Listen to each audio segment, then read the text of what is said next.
Ok, olá meus irmãos, boa noite, graça e paz mais uma vez. Maravilha, podemos estar aqui e dar continuidade nesse curso e aprendendo mais de perto Boa a noite. melhor maneira, né, de podermos interpretar a palavra do nosso Deus. Meus irmãos, então, nós chegamos hoje na nossa quinta aula de hermenêutica bíblica, que são métodos de interpretação.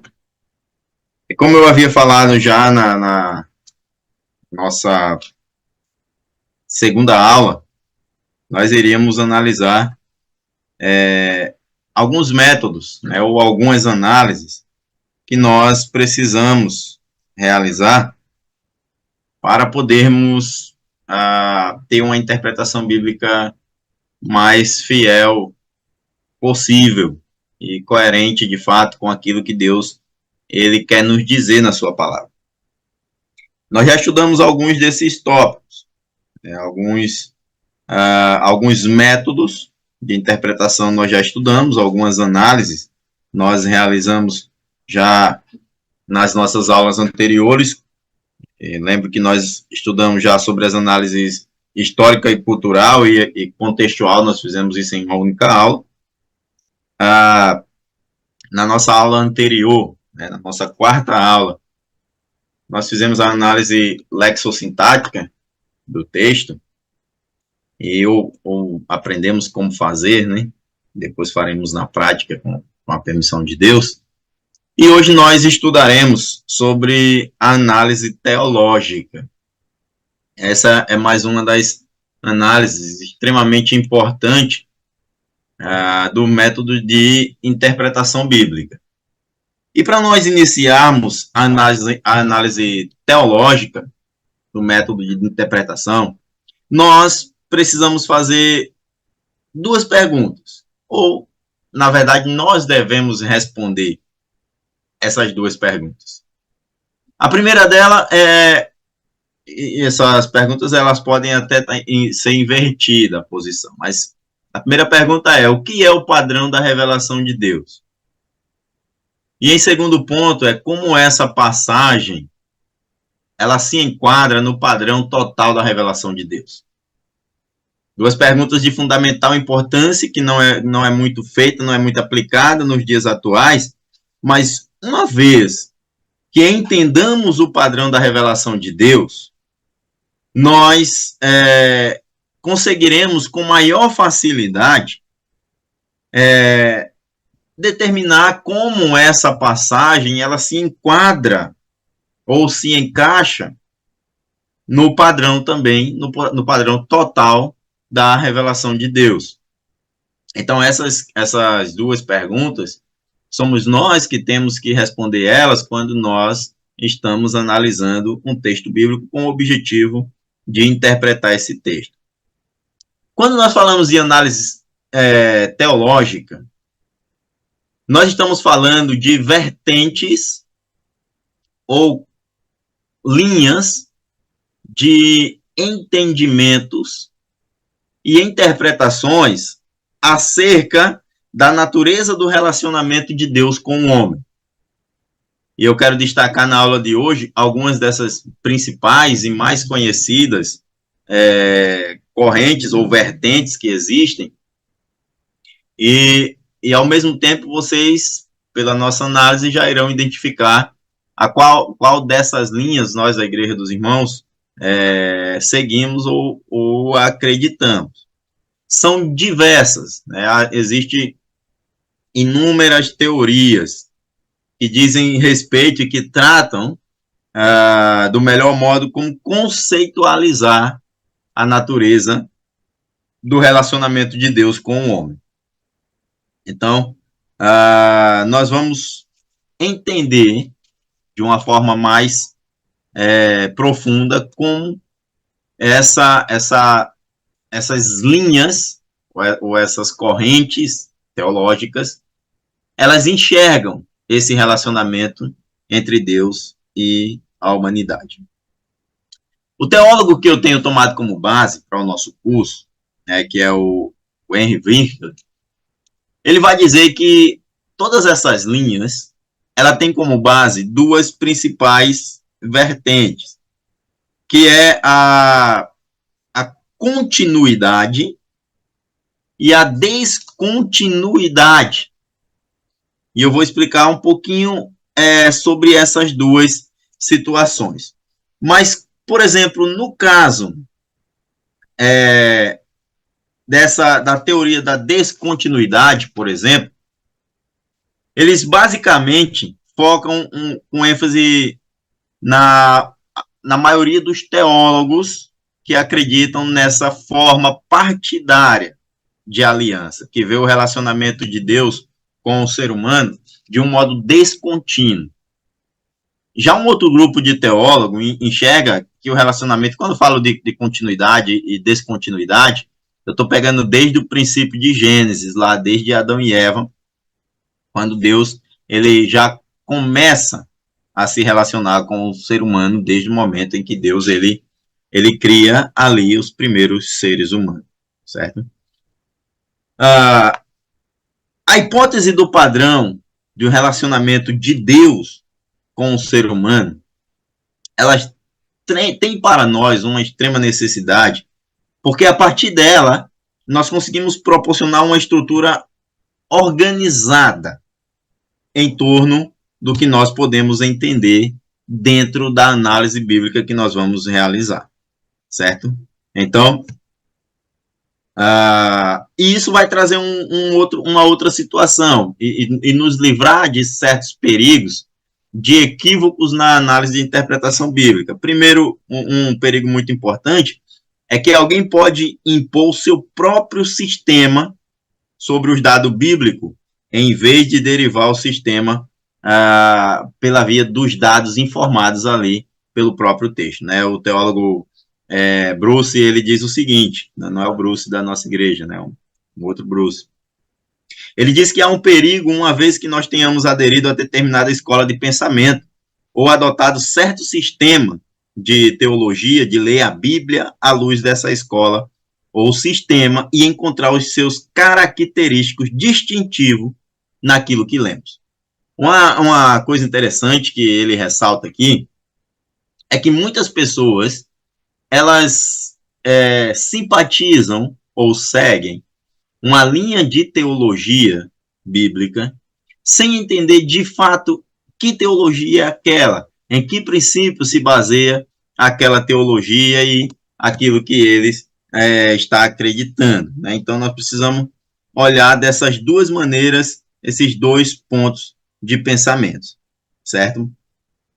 Um outro segundo perigo que nós precisamos analisar com cuidado também, e pode ser até maior, é o perigo de aceitar uma teoria, e como eu falei, acontece e isso tem demais, é que muitas pessoas elas acabam aceitando uma teoria ou uma vertente, uma linha de teologia acerca do relacionamento de Deus com os homens, do padrão da revelação divina de Deus, sem sequer conhecer do que se trata essa teoria ou como é essa teoria.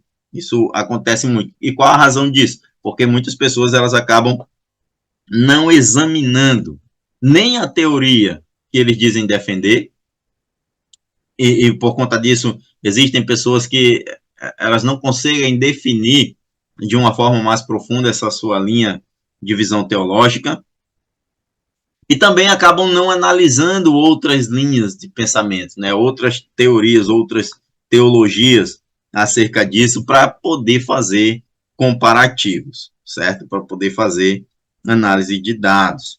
Então, isso acontece muitas vezes porque a pessoa foi doutrinada pela igreja daquela maneira, né? Um exemplo disso muito, muito grande, por exemplo, são os pentecostais.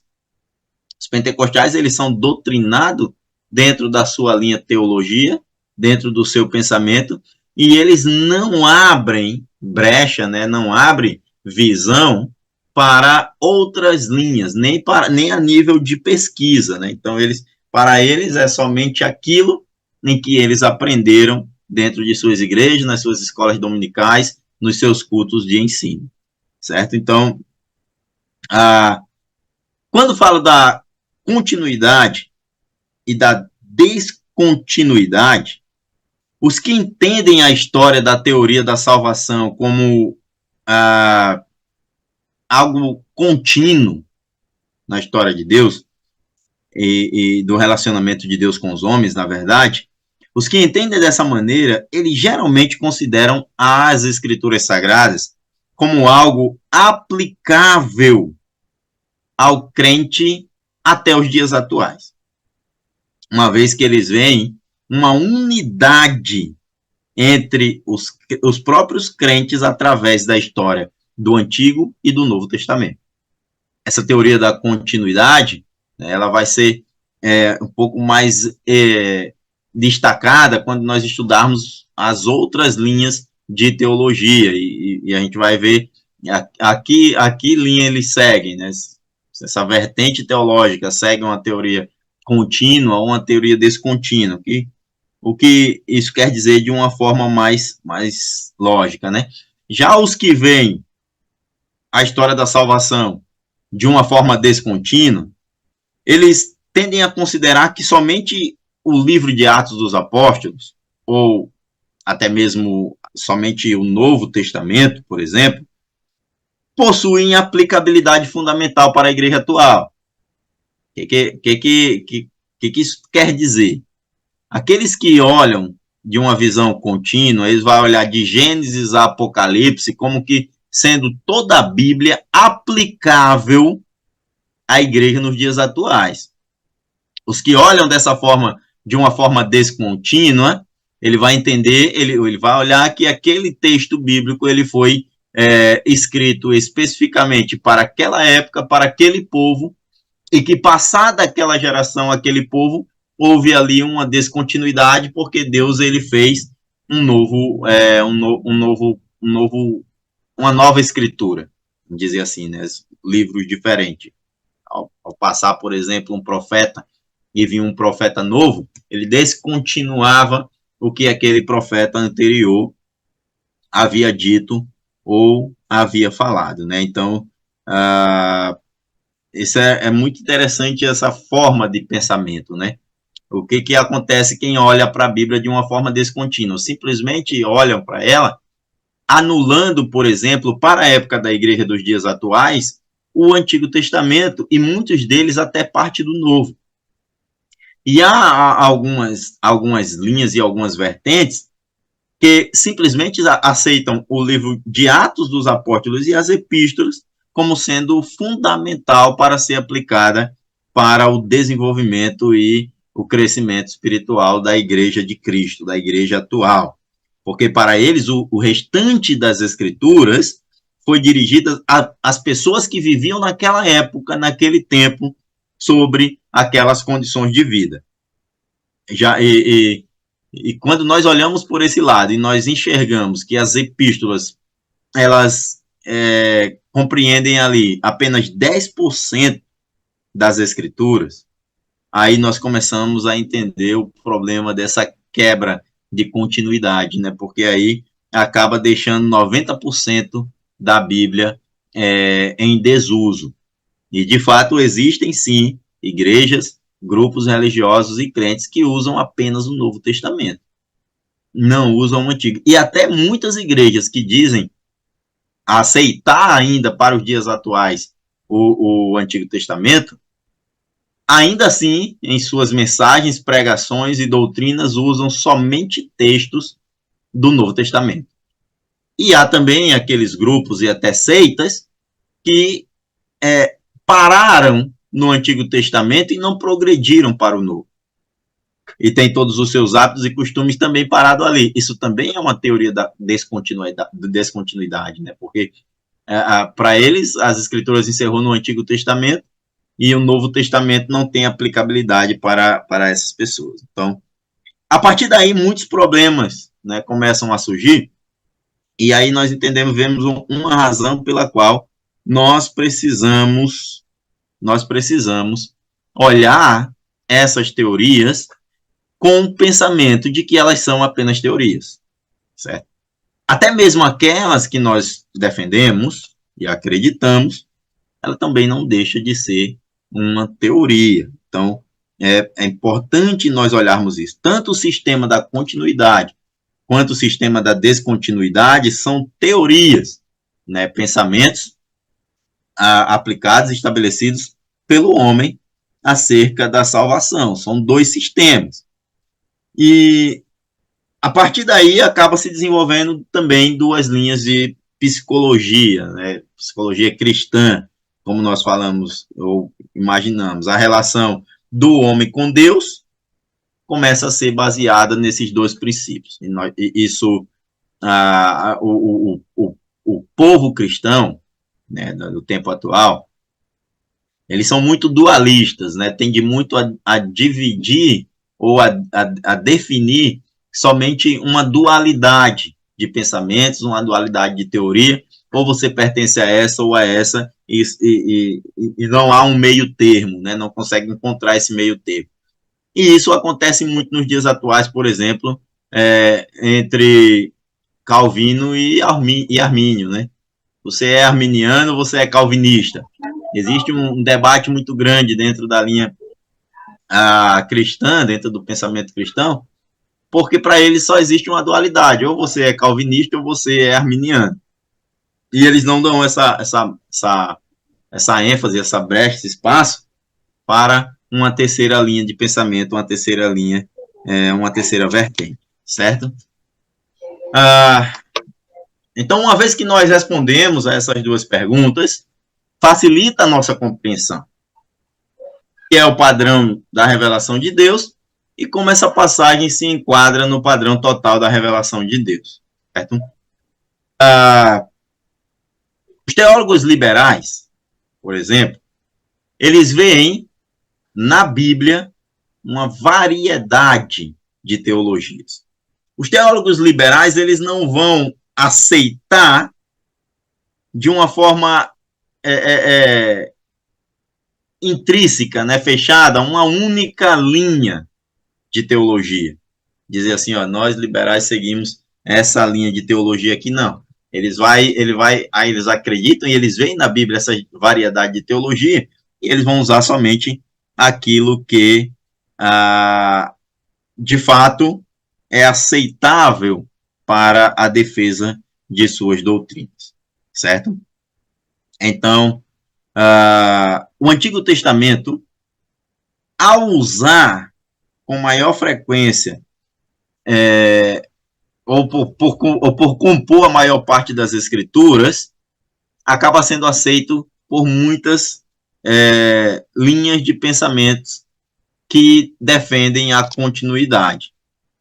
Por outro lado, aquelas igrejas que olham dessa forma, simplesmente usam o ensino do testamento com muito maior frequência do que o novo. E nós precisamos ter cuidado. E uma das coisas do lema da Igreja dos Irmãos, desde a nossa fundação, é que nós aceitamos a Bíblia, toda a Bíblia, e nada além da Bíblia. Então, nós aceitamos a Bíblia de Gênesis a Apocalipse. Não há parte mais importante nem menos importante. Toda a Bíblia é importante para nós. Há partes que são mais utilizadas para nosso crescimento, para o nosso desenvolvimento espiritual, porém nós não descartamos e nem anulamos nenhuma parte das Escrituras Sagradas. Aceitamos as Escrituras como um todo. E isso, em muitos grupos e linhas de teologias, não é dessa forma. Eles acabam, muitos deles, aceitando somente parte das Escrituras. O próprio Martinho Lutero, uma vez ele disse que amava toda a Bíblia, mas se Deus tivesse escrito somente o livro de Romanos, para ele já era suficiente, né? Porque para eles o livro de Romanos já traz ali uma receita de forma muito clara do que Deus quer para o ser humano e da forma como Deus ele trata do seu relacionamento com o ser humano, certo? Então, em vez de verem a Bíblia como a verdade divina que Deus revelou ao homem, eles creem que as Escrituras são pensamentos do homem acerca de Deus. Então, olha um perigo do pensamento liberal. Ao invés deles olharem para as Escrituras como a própria verdade ou a palavra do próprio Deus revelada ao homem, Eles olham para as Escrituras como sendo pensamentos do homem que escreveu acerca de Deus. Isso é um perigo grande, né? A teoria dispensacionalista ou dispensacional é uma mais uma das teorias, né? E na verdade existem outras aqui, existem muitas. Poderia destacar aqui pelo menos 5 e nós passarmos aqui pelo menos 2 ou 3 aulas debatendo e estudando cada uma dessas linhas teológicas. Porém, não é interessante para o que nós queremos focar, que é o método de interpretação bíblica. Eu estou simplesmente apresentando para vocês que é importante nós fazermos essa análise teológica e entender algumas variedades, pelo menos as principais linhas de teologias e como essas linhas elas enxergam esse relacionamento de Deus com o homem, esse conceito de salvação, esse plano de salvação de Deus, certo? Como eu disse que os teólogos liberais, eles olham para a Bíblia como se fosse o homem escrevendo sobre Deus, e não Deus escrevendo para o homem. Ao passo que teólogos liberais veem a descontinuidade no registro bíblico como um reflexo das lutas do homem para entender a Deus, os dispensacionalistas, eles são quase sempre ortodoxos em seu ponto de vista da inspiração, acreditando que qualquer descontinuidade no padrão da história da salvação está aí porque Deus quis que aí estivesse, né? Deus intencionava. Meu slide aqui ficou engoliu aqui umas letras, mas esse é um pensamento da teoria dispensacionalista, né? Ou seja, o dispensacionalista ele acredita que pode sim haver descontinuidade dentro do sistema do relacionamento de Deus com o homem ou das escrituras, com o passar dos tempos, épocas e gerações. Mas se há essa descontinuidade, acreditam os dispensacionalistas que estão ali porque Deus quis que ali estivesse, certo? Então, o dispensacionalismo é uma dessas teorias em que as pessoas parecem aceitar com plena confiança ou amaldiçoar. É aquela coisa, ou você ama ou você odeia, né? Então, poucas pessoas assumem do dispensacionalismo, poucos deles assumem uma posição neutra. E isso tem sido chamado a chave para dividir corretamente as escrituras e alternar o perigo entre a heresia encontrada dentro dos círculos cristãos. Então, olha que interessante. O teólogo Scofield, ele define a dispensação como um período em que o homem é provado com respeito à obediência e a alguma revelação específica a Deus.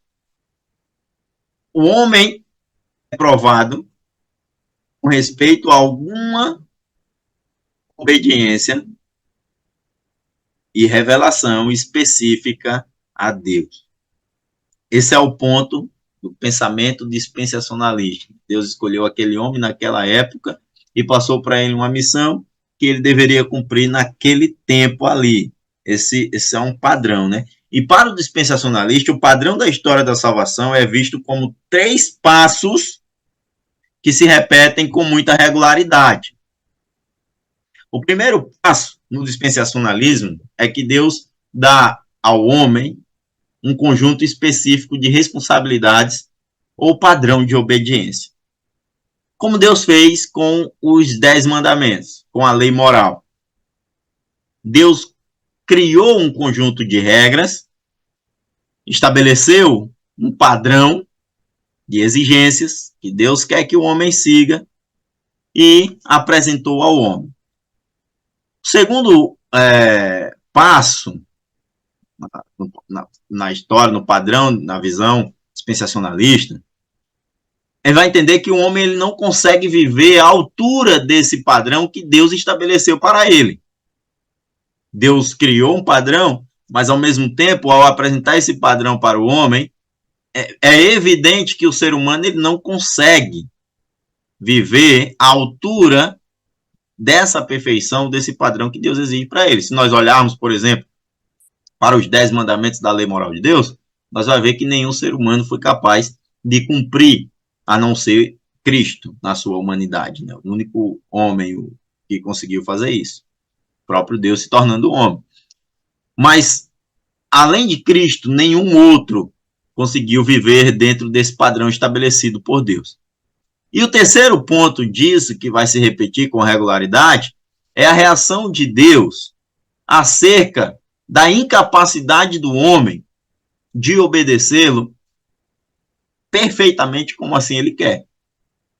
E aí o que Deus faz? Deus estende a sua misericórdia e concede um novo conjunto de responsabilidade, ou seja, uma nova dispensação. Esse é o pensamento dispensacionalista. Naquela época, naquela dispensação, Deus criou esse padrão, o homem não conseguiu viver dentro, pela misericórdia de Deus, ele encerrou aquela dispensação, aquele conjunto, e ele cria uma nova dispensação com um novo conjunto de regras, com novas atribuições. E por que isso se repete com regularidade? Porque no pensamento dispensacionalista, as exigências de Deus estão acima da capacidade do homem de cumpri-las. Não que não tente, não que não haja esforço para se chegar a esse padrão que Deus exige. Mas eu até diria e acrescentaria aqui que no padrão dispensacionalista, essa exigência total ela só vai ser concluída na pessoa de Cristo. Porque aí realmente Cristo vem e ele consegue cumprir esse padrão de exigência que Deus ele estabelece ali para o ser humano, certo? Então, o dispensacionalista, eles identificam entre 4 e 9 dispensações. São a que eles conseguem ali definir, né? Um número mais comum usado são 7. Existem 7 dispensações, mas a depender do grupo há uma variedade, e essa variedade ela vai de 4 ao 9.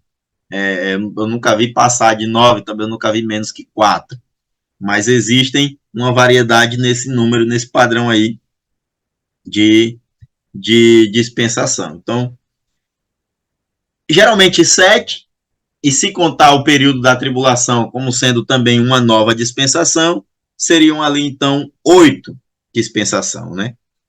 E 7 dispensações, de uma forma bem rápida, não sei se eu coloquei aqui um mapa de 8, né, contando com a tribulação. A primeira dispensação ali conhecida, deixa eu ver se eu coloquei ela aqui. A primeira dispensação definida pelos dispensacionalistas seria a dispensação da inocência, ou a dispensação da liberdade, vamos dizer assim. E eu diria até que seria a dispensação do livre-arbítrio. Essa dispensação, ali iniciada em Gênesis capítulo 1, é a dispensação que inclui o tempo que vai desde Adão e Eva, quando eles viveram ali no estado completo de inocência, antes de pecarem, antes da queda, e termina com a queda pela desobediência. Então, nós teríamos nessas dispensações, por exemplo, na primeira dispensação da inocência, e aqui eu tenho a designação, né, a referência, a limitação, né, ou seja, de onde inicia e de onde termina essa dispensação, se vocês conseguem ver meu mouse aqui. Então, a gente tem aqui a citação, nesse princípio aqui, as referências dessa dispensação. Aqui a gente vai pegar nesse segundo ponto, aonde começou e aonde terminou essa dispensação. Ou seja, essa dispensação, ela começa, acertei como é que escreve, mas como é que apaga? Essa dispensação, ela começa na criação e ela vai até a queda, né? A primeira dispensação. E quanto tempo durou? Não há uma referência exata sobre a duração dessa dispensação aqui. Não se sabe quanto tempo durou Adão e Eva ali no jardim do Éden. Não tem essa designação exata. Existem teorias a respeito de algumas datas, de quanto tempo havia durado, mas especificamente a Bíblia não revela quantos anos ou tempo viveu Adão e Eva no jardim, no período da inocência. Nós sabemos quantos anos viveu Adão ao todo na sua vida. Mas quanto tempo ele viveu no jardim do Éden, ali no relacionamento íntimo com Deus, direto, a Bíblia não traz essa revelação, certo? Na condição, durante aquele período, e é preciso a gente entender isso, porque algumas pessoas olham para isso e pensam que o ser humano, as pessoas no jardim, né, Adão e Eva no jardim, eles eram ignorantes, ou seja, eles eram como animais, sem muito cérebro, vou dizer assim, né? Não tinha muito raciocínio, e na verdade não era isso. O homem, ele era inocente, mas ele não era ignorante. Quando Deus criou o homem, Deus criou o homem completo, com cérebro, com pensamento, com inteligência. Então, Adão e Eva viveram no jardim do Éden como seres humanos, e não como animais. O segundo ponto aqui, a segunda designação, era a obrigação que Deus havia estabelecido, passado para eles, para que esse período, essa dispensação, ela durasse, né? Que era ali a obediência, não comer do fruto da árvore do conhecimento do bem ou do mal, certo? Naquele período vem a transgressão, o homem desobedeceu, comeu e corrompeu não somente a si próprio, mas toda a natureza foi corrompida. Por conta disso veio a condenação.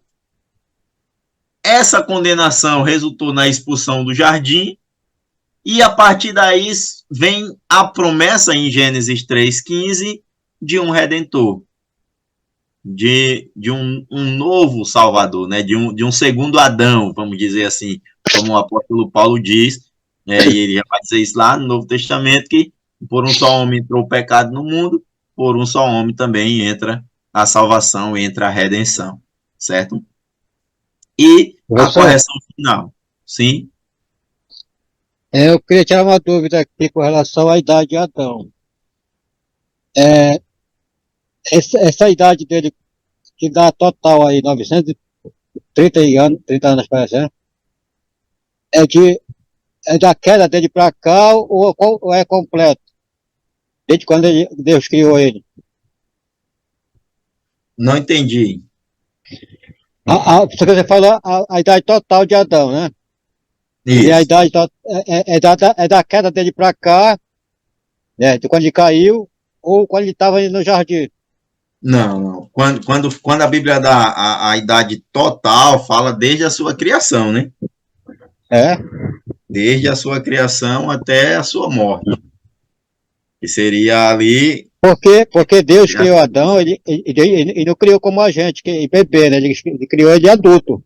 Né? Criou, é o que eu acredito, né? Ele criou um homem. Não, porque ele fez Adão adulto. Eu creio assim, né? Que Deus fez tudo adulto. Entendeu? Aí Sim. depois que veio a germinação para todos. Entendeu? Depois da Sim. queda. Não, mas assim, aí né? é que tá.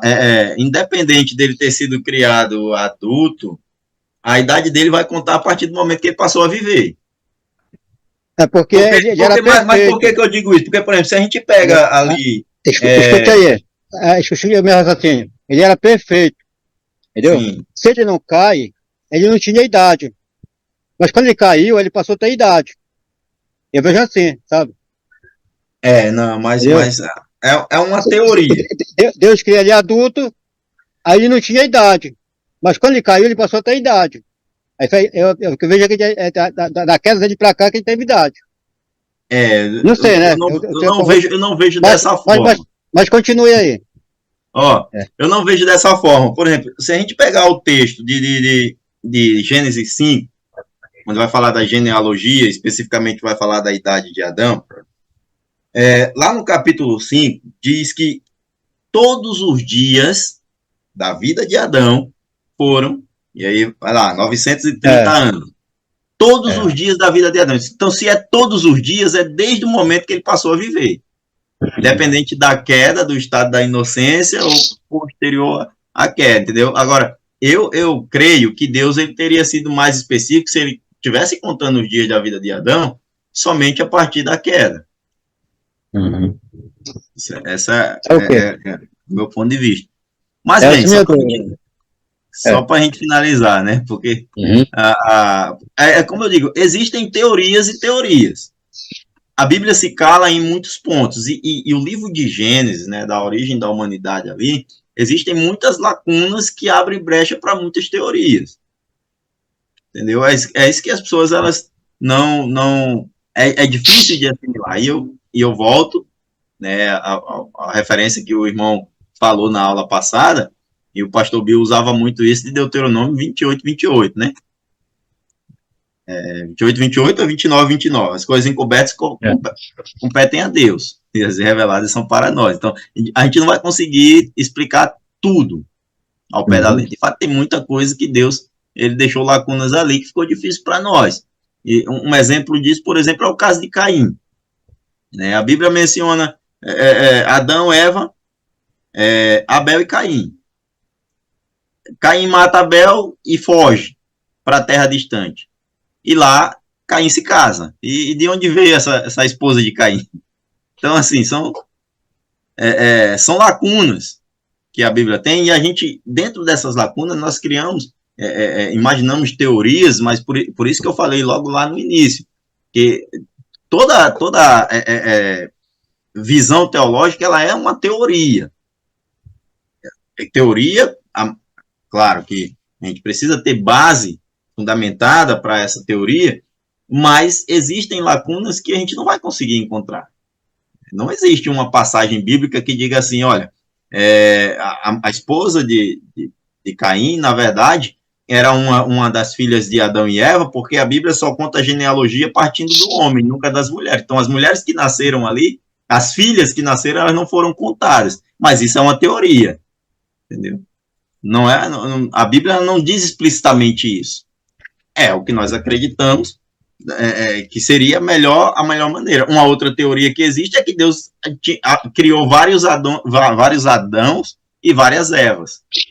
Então, mas aí também são teorias, certo?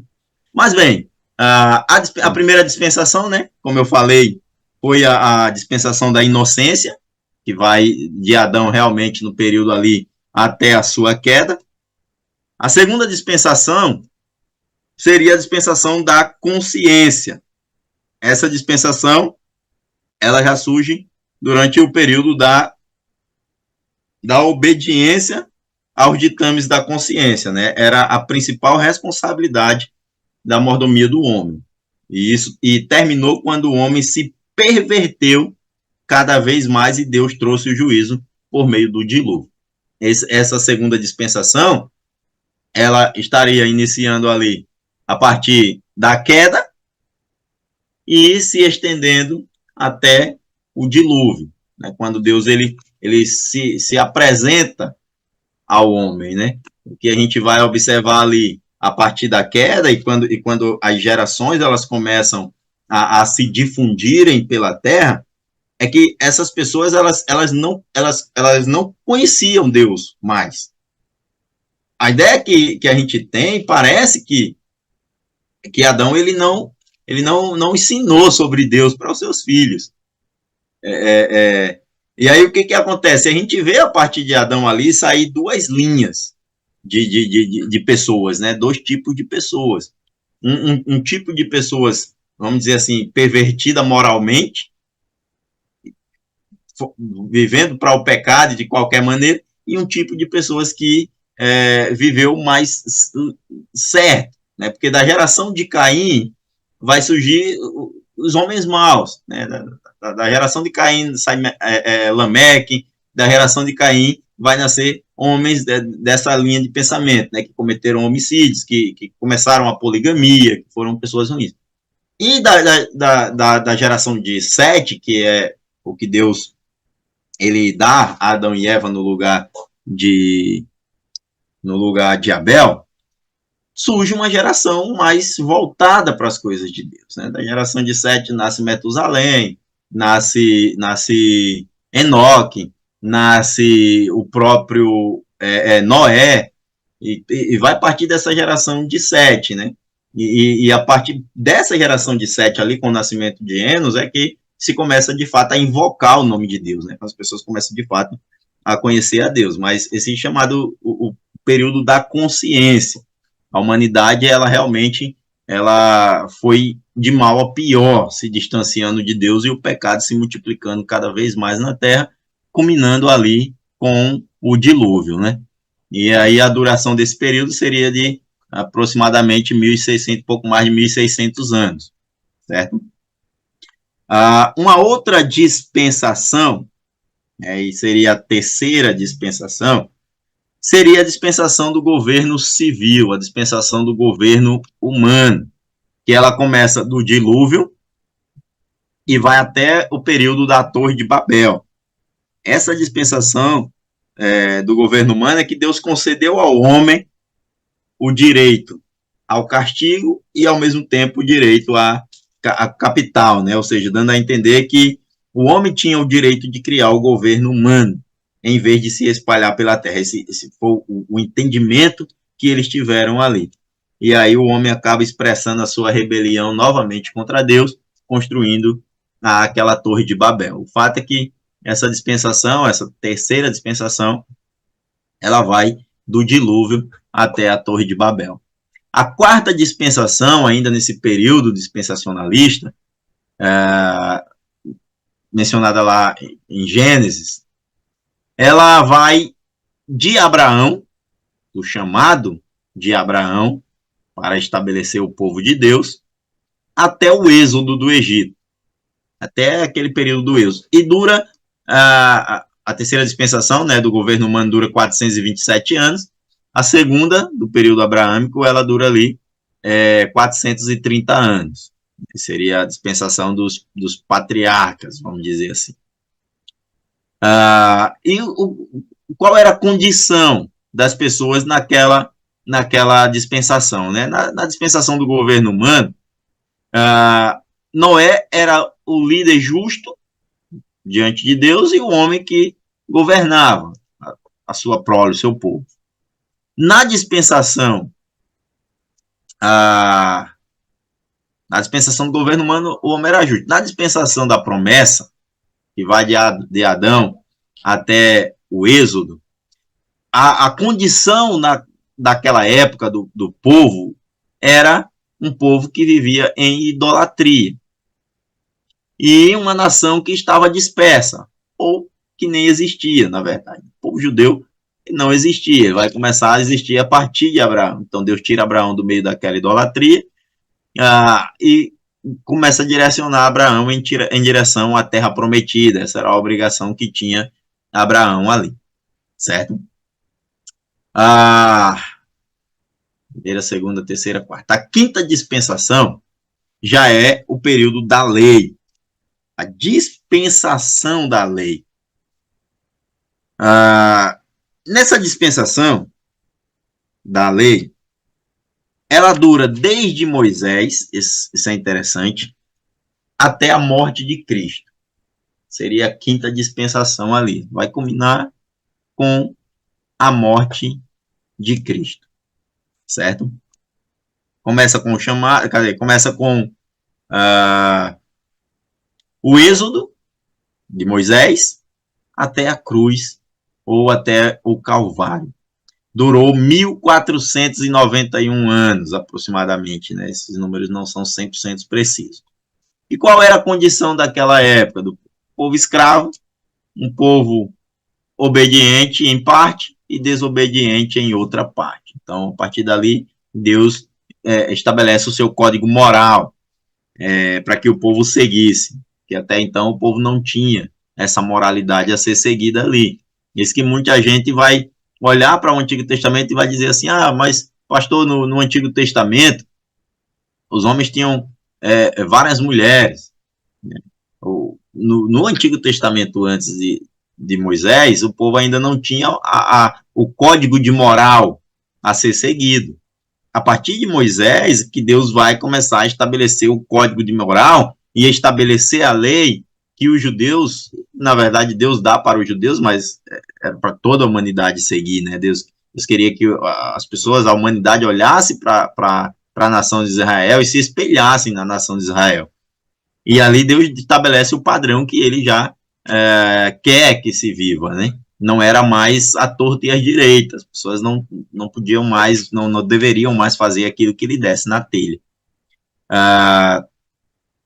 E aí, a sexta dispensação é a dispensação que ela começa no dia de Pentecostes, com a descida do Espírito Santo, lá em Atos 2, e ela vai até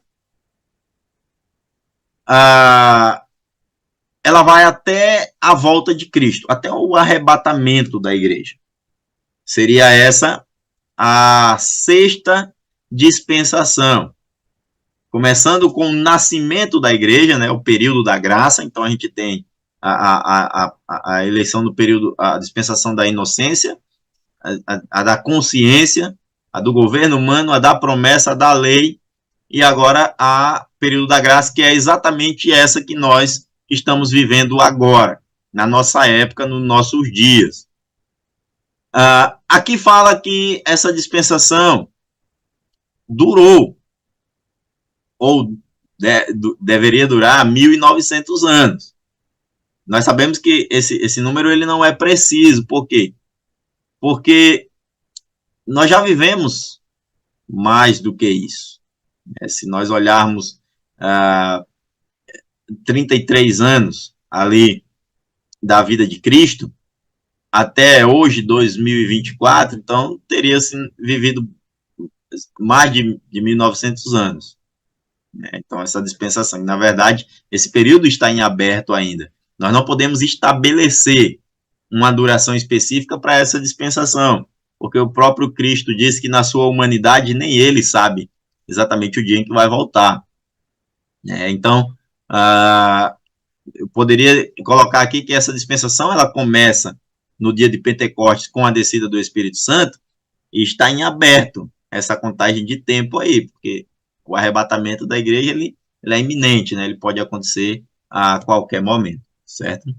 E a condição, né, nesse período é que toda a humanidade, todas as pessoas, elas são culpadas perante Deus. E por isso Deus estende a sua graça e o seu perdão àqueles que aceitam esse sacrifício oferecido por Cristo, certo? E aí a sétima tribulação, que muitos colocam, alguns colocam e outros não. Quem não coloca a tribulação como sendo uma dispensação, eles pulam já para o reino, porque eles incluem a tribulação a grupos que incluem a tribulação dentro da dispensação da graça. Muitos grupos acreditam que a igreja vai passar pela tribulação. E para esses grupos que não, né, que são pré-tribulacionistas, ou seja, que o arrebatamento ele vai acontecer antes da tribulação e a igreja não passa por esse período, a tribulação se estabelece ali como sendo uma nova dispensação. E ela inicia-se exatamente com o arrebatamento da igreja até a volta de Cristo para o juízo final, ali para a batalha final do Armagedon, certo? É um período que dura 7 anos, especificamente a grande tribulação dura 7 anos. É um período de sofrimento, de castigo, do derramamento da cólera de Deus sobre a humanidade que recusou aceitar Jesus Cristo como seu Salvador. E a oitava e última dispensação, essa dispensação acontece justamente com a volta de Cristo, ali com o juízo final, né, da batalha do Armagedon até o grande trono branco. E aí, dentro desse período, encaixa-se o milênio. Porque Jesus vem, e na batalha final do Armagedon, ele derrota Satanás, aprisiona, e inicia-se ali o milênio, que vai durar exatamente 1000 anos, que é o reino de Cristo na Terra, o reino milenar de Cristo na Terra. Até depois a passagem do grande trono branco e a entrada na eternidade. Certo? Então, essas são as dispensações as principais, né, e como eu disse, há uma variação, porque alguns eles dividem em 4, outros dividem até 9, mas a mais usado, o conceito mais usado são esses períodos que os dispensacionalistas aí, eles vão acreditar, certo? Eles vão defender. Uma outra linha teológica, uma outra teoria de pensamento é a teoria luterana. Lutero acreditava que, para uma adequada compreensão da Bíblia, nós devemos distinguir com cuidado entre duas verdades paralelas e sempre presentes: a lei e o evangelho. Esse era o pensamento de Lutero acerca do entendimento, da compreensão real das Escrituras, certo? E como já foi mencionado em aulas anteriores, na verdade, a lei, para Lutero, se refere ao ódio de Deus contra o pecado, não especificamente contra o pecador, mas contra o pecado, né?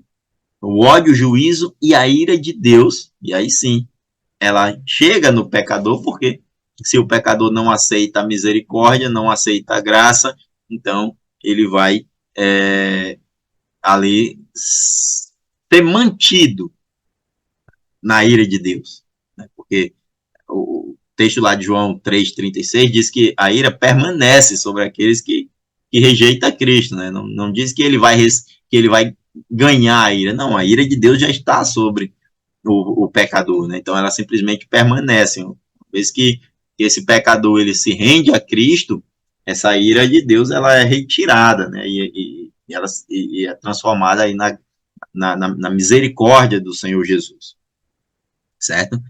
Então, para Lutero, a graça se refere ao ódio, a cólera, a ira de Deus, o juízo de Deus sobre o pecado, e o evangelho se refere a Deus em sua graça, seu amor e sua salvação. Ambos os aspectos da natureza de Deus na visão luterana existem lado a lado. E nós encontramos isso também na Bíblia, então tanto no Antigo como no Novo Testamento. A lei reflete a santidade do caráter de Deus. A graça, a resposta divina ao fato de que o homem nunca pode satisfazer ao padrão de santidade exigido pelo Senhor. Então, olha que Lutero ele vai achar um meio termo ali, né? Entre as duas linhas de pensamentos, da continuidade e da descontinuidade. Ele vai dizer que a graça é a resposta de fato ao fato de que o homem ele nunca pode satisfazer ao preceito de Deus. E lembra lá que nós vimos na teoria do dispensacionalista o ciclo daquelas três vertentes, né? Deus estabelece uma norma, um padrão, o ser humano nunca consegue satisfazer esse padrão de exigência de Deus, Deus estende a sua misericórdia e cria uma nova dispensação, e isso vai se prolongando ali, se repetindo até Cristo, certo? Para Lutero, a graça é a resposta divina ao fato de que o homem jamais vai satisfazer esse desejo. E na visão dele, um modo de distinguir a lei e o evangelho é perguntado. Isso na teoria luterana, eles gostam de fazer essa pergunta. Para eles, se fala de julgamento sobre mim, é a lei. Se a passagem traz consolo, é o evangelho. Essa é a visão luterana, independente se isso está no Novo Testamento ou no Antigo Testamento. Para eles, por exemplo, João 3,16, Deus criou o mundo de tal maneira que deu o seu Filho unigênito para que todo aquele que nele crê não pereça, mas tenha vida eterna, é o evangelho. Mas o mesmo capítulo, no versículo 36, que diz que todo aquele que nele crê não é julgado, mas o que não crê já está julgado e sobre ele permanece a ira de Deus, ali a lei já não é mais evangelho. Essa visão da teologia luterana, certo? E ele pega muitas bases, muitas escrituras acerca disso. Para os teólogos luteranos, a lei e o evangelho revelam dois aspectos integrantes da personalidade de Deus, a sua santidade e a sua graça. Pela lei, nós enxergamos o quanto Deus é santo, porque o padrão que ele exige para a nossa condição de vida ali é alto demais para o ser humano. E nós, pela graça de Deus, enxergamos o quão misericordioso é esse Deus. Então, essas duas vertentes, né, essas duas linhas de pensamento, essas duas divisões, elas se revelam dessas duas maneiras, né, a lei e o evangelho. Então, para eles veem a lei e o evangelho como parte inseparáveis da história da salvação, desde o relato do pecado de Adão e Eva até o encerramento do milênio. A lei e o evangelho vão andar sempre juntos na visão da teologia luterana. Para eles, a lei e o evangelho têm propósitos contínuos, quer na vida dos incrédulos, quer na vida dos crentes. Para o incrédulo, na visão dele, deixa eu ver se eu coloquei aqui. Para os incrédulos, a lei condena, acusa e mostra a necessidade do Senhor. Para o crente, a lei continua a mostrar a necessidade de Deus e traça as diretrizes para o viver diário. Esse é o pensamento deles. O evangelho, na visão luterana, mostra ao incrédulo uma vida de escape da condenação. É uma oportunidade, né? Uma válvula de escape, na verdade. Então, para o crente, o evangelho serve de motivação para guardar a lei moral de Deus. Então, olha que a visão luterana é muito clara na maneira como eles pensam essas posições. Para a posição luterana, Deus continua a responder o homem com a lei e com a graça, como tem feito desde o começo da história da humanidade. A lei e a graça não são duas épocas diferentes na visão luterana. Isso é interessante. Não são duas épocas diferentes no trato de Deus com o ser humano, mas sim partes integrantes de todo o seu relacionamento com Deus. Isso é interessante, porque, olha, o contraste com o dispensacionalismo. Para o dispensacionalismo, houve alianças, períodos. Deus, ele estabeleceu períodos e o antigo foi sempre revogado pelo novo. Na época da graça, a lei deixa de ser o fator predominante ou condicionante da salvação. Isso que os antigos não conseguiam entender porque eles não tinham o evangelho, né? Mas a palavra de Deus diz que a lei ela foi somente um guia para direcionar a Cristo. Mas na visão luterana não há essa interrupção, né? Não acabou o período da lei para iniciar o período da graça. Para eles, vivemos ou vivem ainda no período da lei, bem como no período da graça. Ambos os períodos andaram lado a lado desde Adão e Eva, desde o princípio da história da humanidade. Esse é o ponto, né? A visão luterana acerca disso, certo? Uma outra coisa que eles trazem como uma forma de distinguir entre a lei e o evangelho é sobre essa questão de olhar para o texto bíblico. Quando fala de julgamento, é lei. Quando fala de salvação e amor, é evangelho. E independente se está no livro de Gênesis ou se está em Apocalipse. A visão luterana, para eles, nessa situação, é a mesma. Tanto a lei como o evangelho têm propósitos contínuos, tanto para o crente quanto para o incrédulo, certo? A outra teoria, e é muito interessante essa teoria luterana, é a teoria das alianças. Como os aliancistas, eles veem a história bíblica da salvação. Para eles, a história bíblica é coberta por duas alianças. Uma de obras, até a queda, e uma de graça, desde a queda até o arrebatamento da igreja, vamos dizer assim. Esse conceito, né? Mas existe uma outra linha de aliancistas. Existe a linha de aliancistas que eles acreditam que cada dispensação foi uma aliança realizada por Deus com aquela época, com aquela geração. A aliança abraâmica, a aliança noêmica, a aliança adâmica, a aliança noêmica, né, de Deus com Noé, a aliança abraâmica, de Deus com Abraão, a aliança mosaica, né, a aliança de Deus com Moisés, e assim sucessivamente até a presente aliança, que é a aliança da graça, né, a aliança de Cristo com a humanidade, seriam ali. Mas existe a teoria da aliança que divide em somente duas alianças, né, a aliança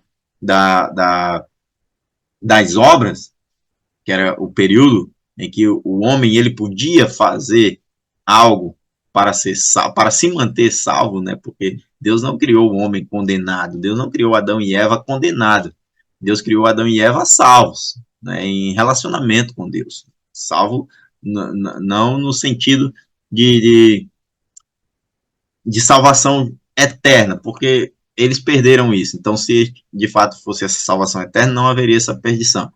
Mas o fato é que Deus criou Adão e Eva perfeito e deu a eles a condição deles se manterem nessa perfeição. É o período que eu chamo, e eu acredito que foi o único período da história da humanidade em que as pessoas, ou pelo menos Adão e Eva, tiveram o chamado livre-arbítrio que as pessoas tanto querem ter.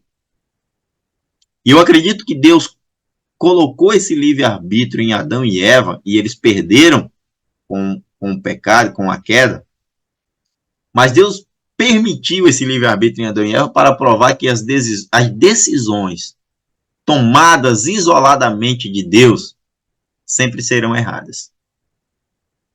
Deus havia colocado lá, tá aí, você não pode fazer isso, mas tudo isso aqui você pode fazer. Agora, você tem o livre direito de escolher o que você quer fazer. E isso prova que o ser humano, sempre que ele tomar decisões isoladas de Deus, as suas decisões serão equivocadas e erradas. E aconteceu com Adão e Eva, e vai acontecer sempre com qualquer um de nós que tomarmos as nossas decisões aquém do nosso Deus. Certo? Então, eles enxergam dessa forma, né, os aspectos das alianças.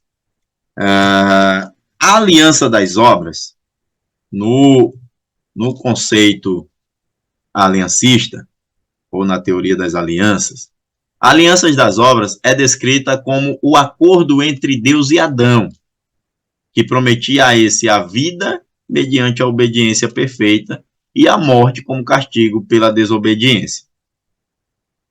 Já a aliança da graça, ela é o acordo entre Deus e o pecador, na qual Deus promete salvação mediante a fé e a obediência. E eles resumem ali que todos os crentes do Antigo Testamento, bem como os crentes do Novo Testamento e até os das épocas atuais agora, eles são partes da aliança da graça. Observa que eles têm uma visão ali descontínua do período da salvação de Deus, né? Não é uma continuidade. Não começou com Adão e vai até a eternidade. Para eles, né, descontinuou em Adão e começou o período da graça. A partir da queda de Adão, a graça de Deus já começou ali. Para nós, a graça começa em Cristo, no nascimento dele, né, ou melhor, na sua morte e ressurreição. Mas para a teoria da aliança, a graça ela já começa a partir da queda de Adão. Isso, de um certo modo, faz até sentido. Por quê? Porque nós sabemos que pela lei ninguém nunca foi salvo. E a própria Bíblia diz isso. A lei nunca salvou. A lei, ela somente aponta os erros. A lei só mostra as nossas falhas, os nossos defeitos. Mas nós não conseguimos viver dentro desse padrão que a lei exige. Então, desde sempre, a salvação foi pela graça de Deus. Aqueles que foram salvos no Antigo Testamento, eles foram salvos porque Deus é um Deus misericordioso e estendeu a sua graça a eles. Mas ninguém foi salvo pela lei. Todos os crentes nessa visão, do Antigo ao Novo Testamento, eles foram salvos pela graça de Deus e não pelas obras, certo? Esses são partes da aliança da graça. Uma acusação muito comum que se faz a essa teologia das alianças é que eles acreditam que ela é uma super simplificação que classifica o Antigo e o Novo Testamento bíblico como uma única categoria. Não faz essa distinção entre Antigo e Novo Testamento. A graça é a graça, não há diferenciação. Há um só livro, que é toda a Bíblia, e não distingue esse Antigo e esse Novo Testamento. Então, uma aliança simplificamos dizer assim, eles simplificaram somente o plano de salvação de Deus para com a humanidade, né? Pegaram e disseram, olha, essas teorias, essas linhas de pensamento estão muito complexas, então vamos simplificar. Do nascimento até a queda, né, do surgimento de Adão até a queda, período da lei, né, o período ali da salvação pelas obras, e da queda até a eternidade é o período da graça. Simplesmente foi isso que eles tentaram aí fazer essa simplificativa, né, de como Deus ele traçou o seu plano de salvação. Uma segunda acusação que existe para essa teoria da aliança, é que o Antigo Testamento fala de diversas alianças. Como eu disse, uma aliança com Noé, pré-dilúvio, a aliança com Abraão, aliança com Moisés, aliança com Davi, e até a nova aliança, né, que é a aliança feita com Cristo. Então, quando nós olhamos à luz desses fatos, nós poderíamos dizer que a teoria de uma aliança da graça única, de Adão à eternidade, ela de fato diverge um pouquinho do que as próprias escrituras diz. Porque a própria escritura apresenta diversas alianças, não uma única aliança. Então, essa teoria de uma única aliança da graça em lugar de alianças específicas. Se há diversas alianças, não é a teoria das alianças, quase a mesma coisa que a teoria da dispensação. E aí, isso que se pensa, né? Qual a diferença lógica entre o dispensacionalismo e entre o aliancismo? Se cada dispensação... Isso é o que eu encontrei na... Se cada dispensação ela foi renovada por uma nova dispensação ou atualizada, os aliancistas eles não veem dessa mesma forma. Deus fez uma aliança com Noé, essa aliança ela foi renovada com Abraão, né? Ou pelo menos Deus em Abraão fez uma nova aliança. E a palavra de Deus diz que uma vez que feita uma nova aliança, a velha aliança perde o seu valor, né? Deixa de valer. Pelo menos a antiga aliança é anulada pela chegada da nova. Então, são muitos conceitos, né, que a gente vai ter, e quando a gente vai fazer uma análise teológica, é importante a gente entender essas linhas de pensamento, como esses homens eles estão olhando para as Escrituras e como eles estão enxergando ali esse plano de salvação por Deus para que você tenha realmente a sua base, o seu conceito estabelecido. E claro que aqui eu estou colocando apenas uma superficialidade, dessas linhas de pensamento. Recomendo que vocês pesquisem e estudem um pouco mais a fundo cada uma delas. Vocês irão perceber também que cada escritor e cada teólogo, eles divergem um pouco na explanação dessas linhas. Né? Não há ali uma homogeneidade, que dizer assim, não, todos os teólogos vão dizer que a teoria da aliança é assim. Né? Existem relatos, mas existem também particularidades entre como apresentam ou como enxergam essas teorias, certo? Existem outras, como, por exemplo, a epinegética, que ela nem é muito mencionada aqui, mas essa teoria ela é muito pouco usada a respeito, né? E eu não vou nem mencionar, na verdade, eu não vou nem mencionar uma teoria.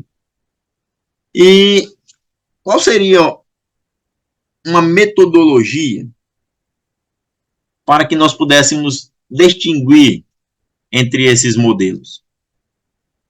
Como identificar e saber com qual desses modelos nós nos identificamos ou nós seguimos?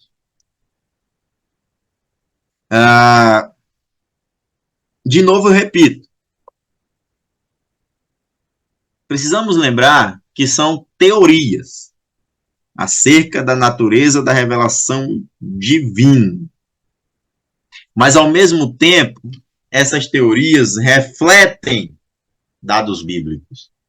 Porque todas essas teologias e linhas de pensamento têm as suas passagens bíblicas para defendê-las.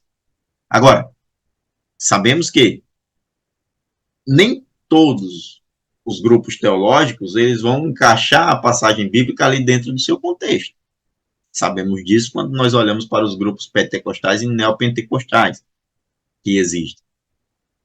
Que pegam as passagens relacionadas ao dom de língua e aplicam em suas doutrinas de uma forma completamente diferente daquilo que realmente o texto ele está querendo trazer para nós acerca daquilo ali. E isso vai surgir em muitas teologias, né, muitas linhas teológicas ali, certo? Então, os crentes do Antigo Testamento esperavam com prazer a vinda de um Redentor prometido. Desde Gênesis, quando Deus estabelece ali que enviará um Redentor, aqueles que confiavam em Deus plenamente, eles passaram a viver aguardando por esse Redentor. Eles queriam vê-lo pessoalmente, né, e viviam dentro dessa esperança. A nova aliança que surge, como eu disse, ela sempre era superior à antiga aliança. Cada aliança que surgia, ela tinha um peso maior do que a aliança que ficou para trás. Existem até hoje seitas religiosas que olham desse jeito para os profetas. Existem seitas hoje, eu não vou mencionar o nome aqui, mas existem seitas, por exemplo, que vai dizer que cada profeta que veio, ele é superior ao antigo. É assim que eles acreditam. Né, que Moisés foi superior a Abraão, Davi foi superior a Moisés, sucessivamente, cada um superior ao outro, até Cristo, que foi superior a todos os outros, e para os muçulmanos, Maomé, que é superior a Cristo. Né? Os muçulmanos acreditam em Cristo como um profeta que veio, assim como Maomé, só que na visão deles, como um profeta é superior, o que veio por último é superior ao antigo, então para eles Maomé é superior a Cristo. Né? Então, a nova aliança sempre era superior ao antigo. Os judeus rejeitam e rejeitaram o evangelho e por isso o evangelho ele foi levado aos gentios.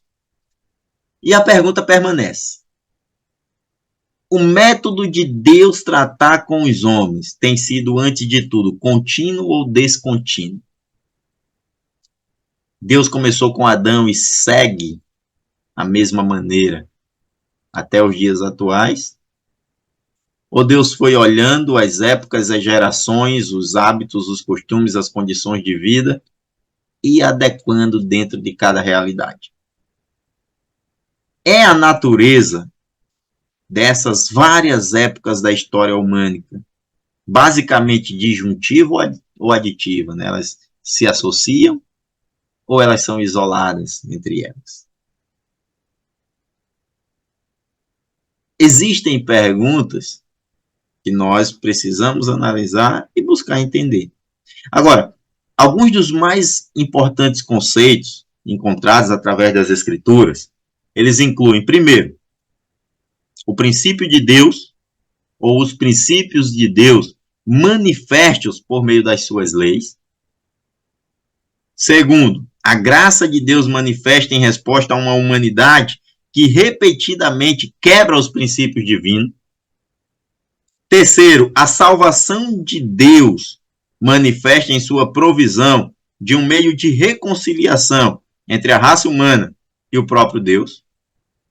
Quarto, a obra de Deus nos indivíduos manifesta mediante o ministério do Espírito Santo. Então, olha que interessante. Há verdades na Bíblia que nós precisamos extraí-las. E essa é a função da hermenêutica. Analisar cuidadosamente todos os pontos e aspectos. Lembra que nós estamos seguindo passos, princípios de análise que nós precisamos fazer dentro de um texto bíblico para realizarmos uma hermenêutica verdadeira. E dentro dessa análise, o que nós vamos analisar? Nós vamos analisar também como as linhas de pensamentos teológicas, elas enxergam esse texto bíblico, essa passagem bíblica, certo? E identificar dessas linhas qual é realmente aquela que está de acordo com o que diz a Escritura Sagrada, certo?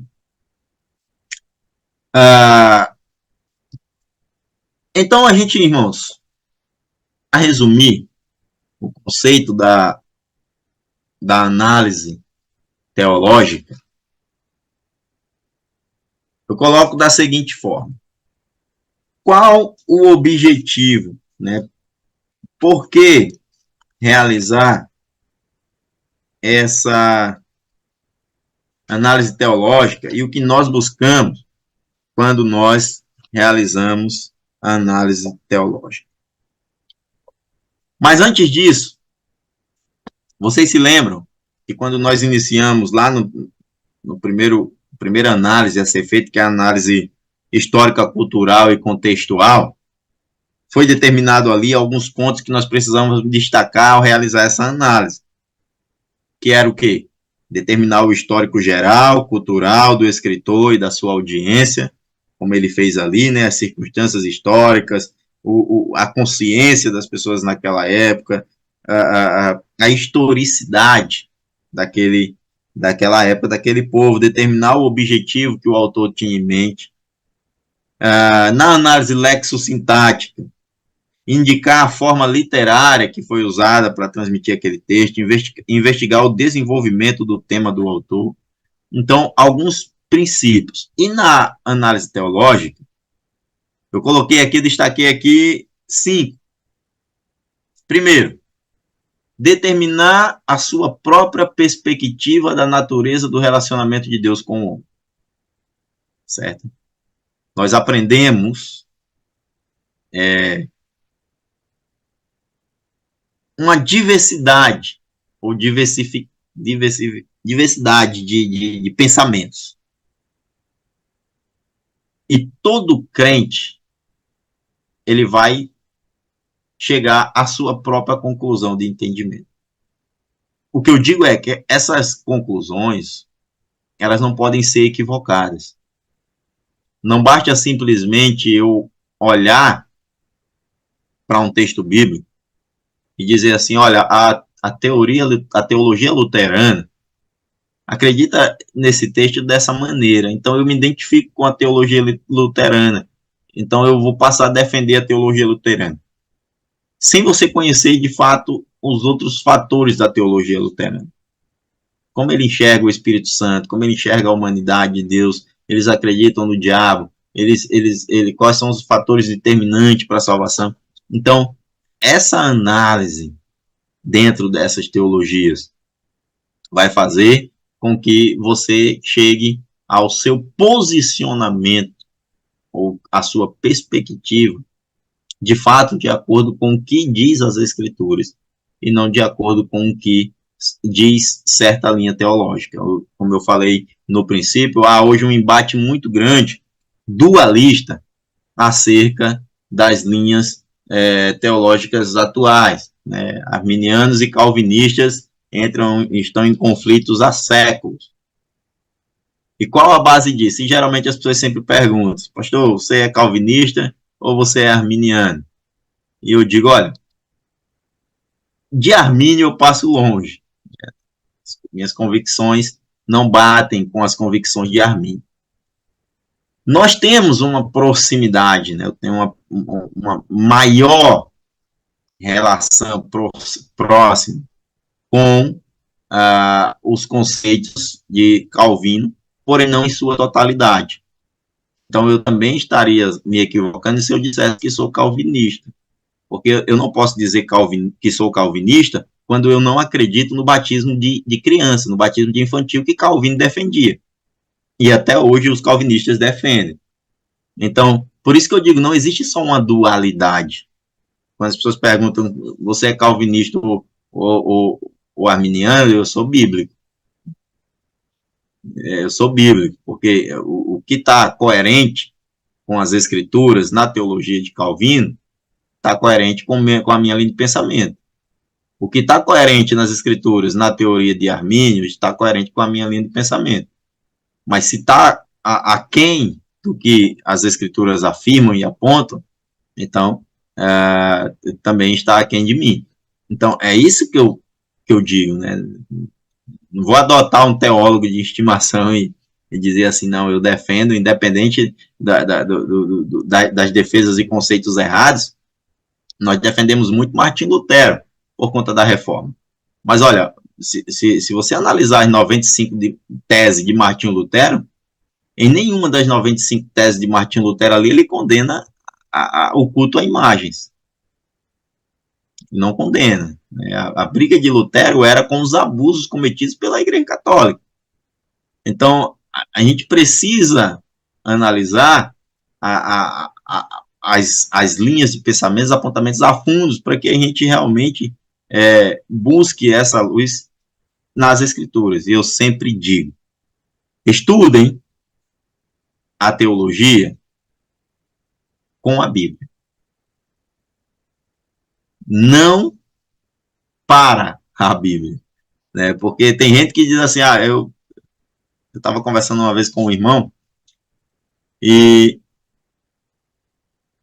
a gente conversando sobre uma certa passagem bíblica e ele citou o que um teólogo tinha falado naquela passagem.